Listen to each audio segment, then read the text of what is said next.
Você acredita que há um código secreto entre o cérebro e a consciência? Para explicar essa tese, essa teoria, nós estamos aqui, como temos o prazer de receber nosso amigo do programa já, o Horácio Frazão, que é terapeuta, visionário, filósofo, palestrante. Você é visionário mesmo, Frazão? Conta essa história direito. Boa tarde, seja bem-vindo. Boa tarde, prazer nosso estar novamente aqui no programa, né? E, na verdade, o conceito de visionário, ele parte de uma perspectiva em que, quando você consegue reunir várias linhas do conhecimento, uma abordagem trans e multidisciplinar, você consegue compor um modelo mais abrangente acerca da realidade, né? E isso te leva a ter um alcance de percepção sobre os processos da realidade um pouquinho mais profundo do que a maioria das pessoas, né?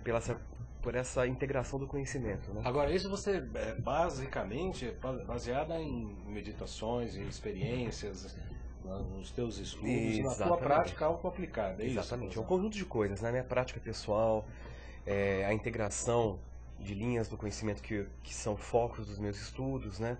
Mas fundamentalmente a vivência, né? A vivência pessoal e a percepção ampla das coisas ajuda muito a ter essa composição de um modelo de realidade mais abrangente. Como é que você chegou ao código secreto aí entre a consciência e o cérebro? Então, Aliás, é muito interessante, porque semana passada, Frazão, nós lemos aqui uma notícia, inclusive eu coloquei no blog, no salutes-jcbaldan.blogspot.com.br, exatamente que os cientistas estão investindo milhões, acho que 2,3 milhões de euros, uma fábula, assim, umas coisas de muito dinheiro, em 3 super laboratórios para colocar um computador para reproduzir o cérebro humano com todas as suas possibilidades de neurônios e tal. E a nota brincando era falando isso, bom, e a alma, né? Quem vai comprar a alma? Exatamente. Então eu acho que bate muito com o que você está falando, quer dizer, a ciência pode criar um organismo eletrônico que substitua o cérebro, entre aspas, que possa mimetizar o cérebro. Mas e a consciência? Está no cérebro?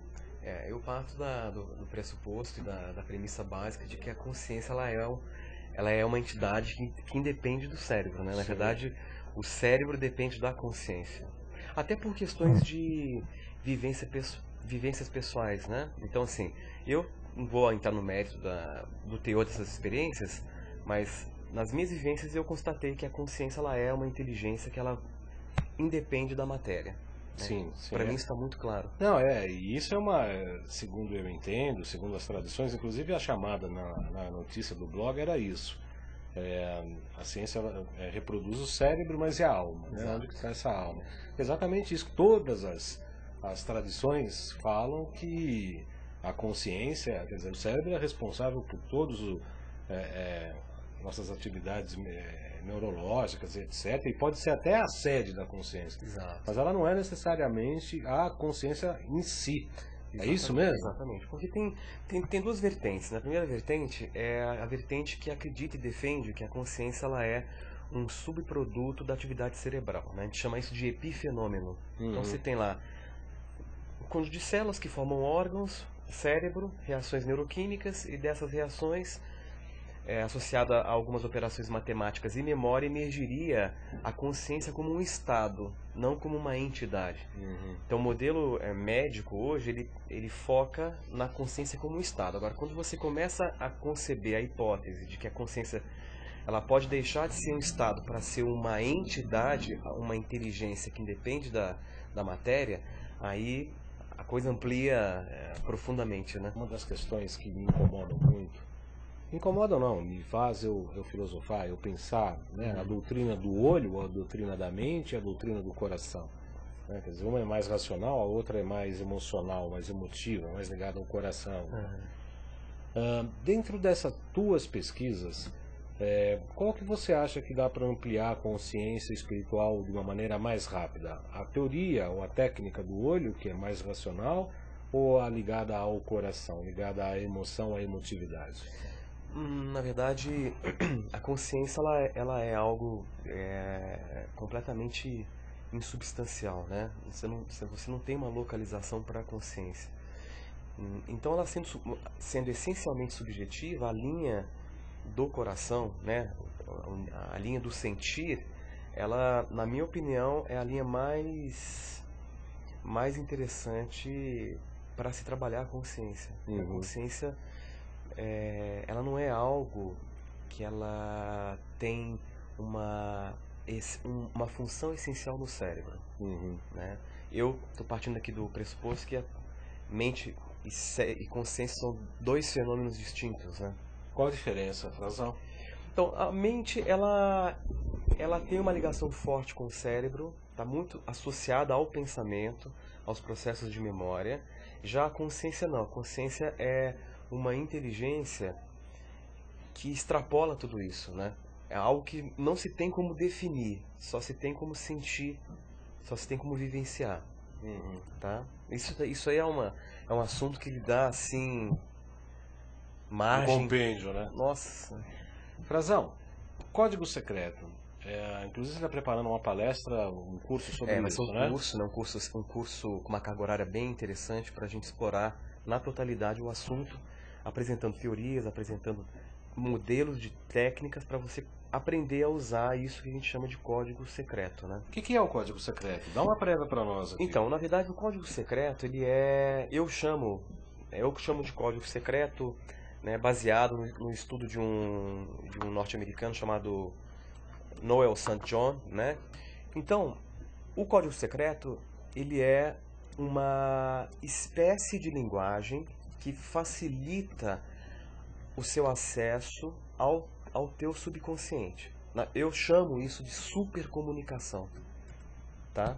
Mas seria uma técnica de acesso de acesso, ou seja, é uma forma de linguagem em que você consegue operar em concordância com o teu subconsciente, tá? O seu subconsciente, dá para fazer uma analogia direta, Frazão, com os nossos aspectos espirituais mais profundos? Exatamente. Um modelo interessante para a gente entender isso é um modelo que hoje está sendo cogitado e amplamente aceito nos principais centros de estudos, tanto em Stanford, nos Estados Unidos, no MIT, que os pesquisadores estão começando a determinar um novo modelo para a mente, que é o modelo do iceberg, né? Então, no iceberg você tem lá a menor porção exposta, né? E a maior porção submersa na água. Sim. Então, seria algo em torno de 5% que fica exposto e 95% submerso, né? Então, hoje a mente ela está sendo vista dessa maneira. 5% seria a mente consciente, que a gente chama de mente intencional, e 95% que está oculta seria a mente subconsciente, que é não intencional. E a linha da água, no caso de um iceberg mesmo, seria substituída pela linha da consciência. Tá? Então, quando a gente começa a entender esse modelo da mente como um grande iceberg, a gente começa a ver que o subconsciente ele desempenha uma função vital nos processos de mudança de realidade, de transformação, e a maioria das pessoas não sabem disso. Por exemplo, apenas 10% da mente consciente está relacionada com a função total do cérebro. 95% da função total do cérebro está ajustada para atender a mente subconsciente. Eu tenho uma pergunta aqui capciosa para você, Frazão. Aliás, aqui como eu estou exercitando meu lado jornalístico aqui em todos os programas, estou apertando todos os nossos entrevistados em função do conhecimento, do esclarecimento, etc. Claro. Eu fiz pós-graduação em psicopatologia na USP e na oportunidade a gente estava vendo para neurociência as imagens do cérebro com contrastes e tal. Uma das coisas que me incomodavam e me incomodam profundamente é que aquela área lá é responsável pelo sentimento saudade, aquela área lá é responsável por tal emoção. Em relação aos sentidos, aos órgãos dos sentidos, eu posso até imaginar que há uma área próxima do cérebro responsável pela visão, pelo tato, olfato, etc. Agora, em relação às emoções, eu acho que isso varia muito de acordo com as nossas impressões digitais, com os nossos pontos de aurículo, nossos pontos de anatomia, de acupuntura, de acordo com o tamanho do nosso corpo. Me parece que isso já está caindo em desuso Ou as pessoas estão avaliando que há variações desses sentimentos de saudades que ilumina tal parte do cérebro. Qual a sua opinião sobre isso? Você acha que essa área é fixa na cabeça de cada um ou ela pode mudar de acordo com a intensidade, origem, etc? Tem vários aspectos aí. Por exemplo, a parte operacional do cérebro para determinada função, ela é pontual para todos, né? Então, por exemplo, quando a gente fala de emoção, a gente está falando de sistema límbico, né? Isso está mais do que estudado. É claro que o que nós sabemos hoje acerca do cérebro é algo ainda muito ínfimo diante do que o cérebro pode apresentar e mostrar. Então não dá para você fechar uma definição a partir do conhecimento que nós temos hoje, que está em função da nossa tecnologia. E a nossa tecnologia ainda é muito limitada, né? Eu acredito que vai chegar um momento em que a nossa tecnologia, nós vamos avançar muito na tecnologia quando nós formos capazes de estabelecer modelos matemáticos que provem que a consciência é algo que extrapola a matéria. Isso vai ser uma repercussão violentíssima na ciência. E se você tem modelos matemáticos, você pode começar então a desenvolver tecnologia em cima disso, né? Então eu acho que hoje, como você perguntou se eu acredito que é uma coisa genérica para todos, hoje o que dá para colocar existem áreas no cérebro que em nível operacional realmente atuam em determinados campos do ser humano. Emoção, né, sistema límbico, a área do pensamento consciente neocórtex, etc., a parte, o lobo frontal. Não, mas isso aí é morfologia, né? Eu tô falando assim, eles tentam determinar a área específica dentro ainda do encéfalo, ou, né, quer dizer, subcórtex, Sim. sistema límbico, etc., quer dizer, vamos dizer assim, são regiões, né? Mas dentro das regiões que querem se estabelecer determinadas áreas. Eu acho delicado colocar isso, né? Tiveram experimentos sobre a memória holográfica em que um pesquisador, por exemplo, ele pegou um ratinho e foi seccionando áreas do cérebro daquele ratinho.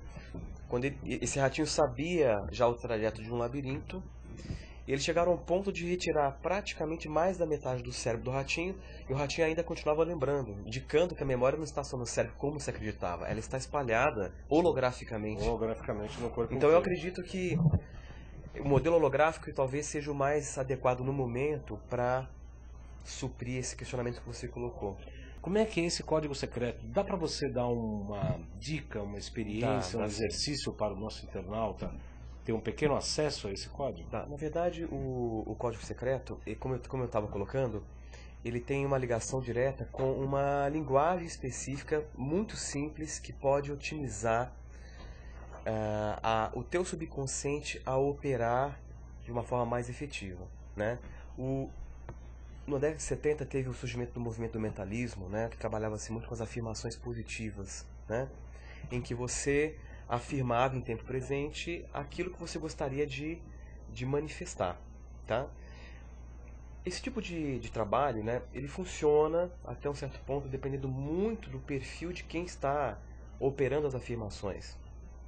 Do terapeuta, você está dizendo? Do terapeuta ou da pessoa que está disposta a mudar uma situação, seja a cura de uma doença ou um problema em si.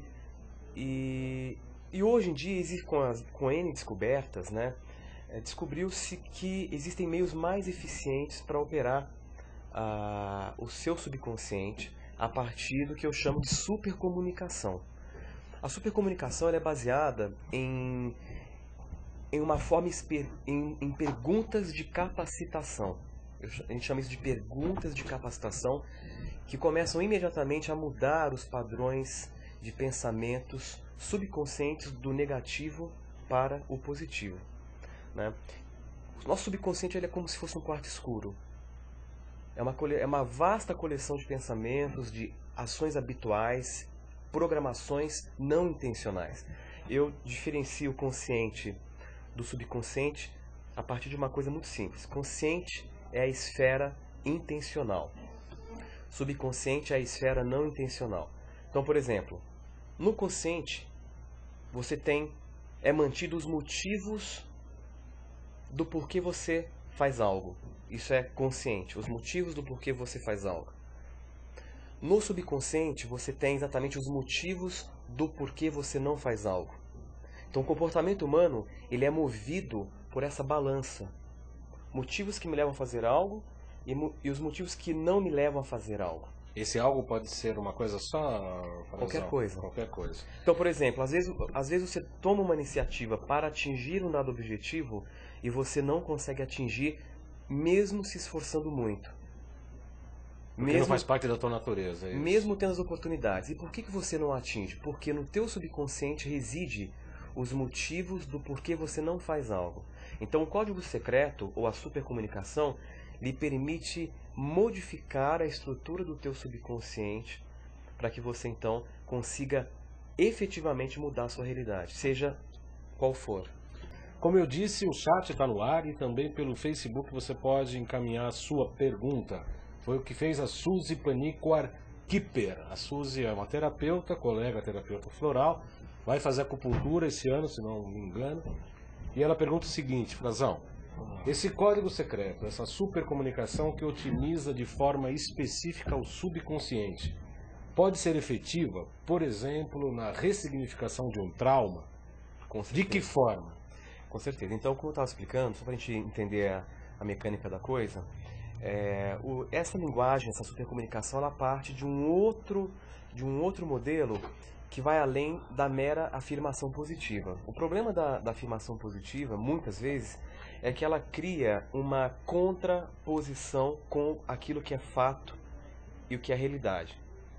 Ou seja, muitas vezes quando você afirma eu estou curado, a sua mente automaticamente responde que não, porque ela constata que o fato é que você está doente. Por isso que a afirmação positiva, dependendo do perfil, do temperamento de cada um, pode não funcionar muito bem. Eu tenho uma questão em relação a isso antes de você continuar.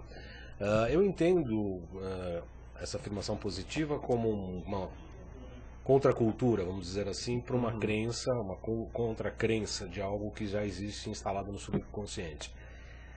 A minha pergunta sobre o ponto de vista mais específico seria, essa afirmação ela deveria conter uma carga energética o suficiente para mexer com a estrutura do trauma ou não tem nada a ver com energia nem nada disso? Não tem nada a ver, na verdade. A afirmação ela pode ter um certo poder se você souber acionar, estimular o teu subconsciente. Por quê? A mente ela tem uma função que a gente chama de função de busca automática. Quando você impõe uma afirmação para si próprio, a sua mente ela automaticamente começa a buscar constatações para aquilo. E ela constata que não é verdade. Por quê? O fato é que você está doente. Se você afirma, né, eu estou curado disso ou daquilo. Em virtude disso, está surgindo uma nova forma de se trabalhar o subconsciente que não gera uma contraposição com aquilo que é fato, e sim uma justa posição. Ou seja, você não colide com o que é fato. O grande problema é quando você faz um trabalho interno em que aquilo que você está impondo, seja uma afirmação, colide com aquilo que é a sua realidade imediata. Você chama colide é um processo de choque, um processo de luta entre polos? Exatamente. Você gera o quê? Antagonismo. Gera uma reação antagônica. Você está contrariando aquilo que é fato. Então, lá no fundo você ouve aquela voz, mentira. Você não está curado porque a sua realidade você está doente. Esse é o primeiro ponto. Em função dessa mecânica da mente, a função da busca automática. Né? Em função desse mecanismo todo, está se descobrindo o quê? Que no momento que você é capaz de formular uma pergunta de capacitação, e ao invés de afirmar, você perguntar, já como se aquilo fosse realidade para você, essa pergunta ela tem o poder de começar a mexer rapidamente com as estruturas do teu subconsciente. Você cria uma nova realidade, um novo quadro na sua mente. Um novo quadro, perguntando, tá? Existe uma área no cérebro, hoje os neurocientistas, os pesquisadores de ponta, eles chamam essa área de cérebro de fator de pressuposição inerente. Né? Esse fator de pressuposição inerente é exatamente a área no teu cérebro que no momento em que ela recebe uma pergunta, ela começa imediatamente a buscar por respostas e constatações que irão justificar a sua pergunta. Isso tem um poder extraordinário. É uma coisa simples e que repercute de uma forma extraordinária.